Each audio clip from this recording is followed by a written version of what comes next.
तुम्ही कधी 3 दिवसानंतर बर्थडे सेलिब्रेट केलेला आहे का? आम्ही केला. कसा केला आणि कुठे केला हे पाहण्यासाठी व्हिडिओ पूर्ण पहा. तर कशी आपली हॅशटॅग वाली पब्लिक, आज जो बर्थडे सेलिब्रेट करणार होतो तो होता 18 तारखेला. तो बर्थडे सेलिब्रेट करायला चाललो होतो आपण म्हैसमाळ मध्ये बालाजी मंदिराकडे. सगळ्यात आधी भद्रा मारुतीचे दर्शन घेतले. दर्शन घेऊन बाहेर आलो. तिथेच समोरच्या एका दुकानातून केक घेतला. फायनली तिथे अर्ध्या घंट्यानंतर पोहोचलो. मंदिरामध्ये काय कॅमेरा अलाउड नव्हता, त्याच्यामुळे बिना कॅमेऱ्याचाच जाऊन दर्शन करून आलो. आणि आता बारी होती बर्थडे सेलिब्रेशनची.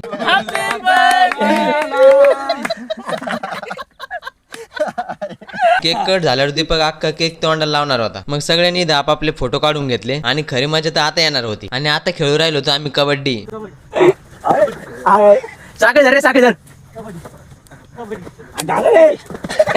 मी पण खेळत होतो, त्याच्यामुळे व्हिडिओ कोणी काढलेच नव्हते. आणि तुम्हाला एक गोष्ट सांगा, तुम्ही व्हिडिओ पाहता, लाईक करता, पण फॉलो करून नाही करीत बरं. फॉलो करून घ्या ना, तितकं 2च सेकंड लागते त्याला. खेळणं झाल्यावर मग वातावरणाचा आनंद घेतला आणि थोडेसे फोटो काढून निघालो आपापल्या घरी. आता आम्हाला घरी जाऊस तर तुम्ही व्हिडिओला लाईक आणि फॉलो करून घ्या.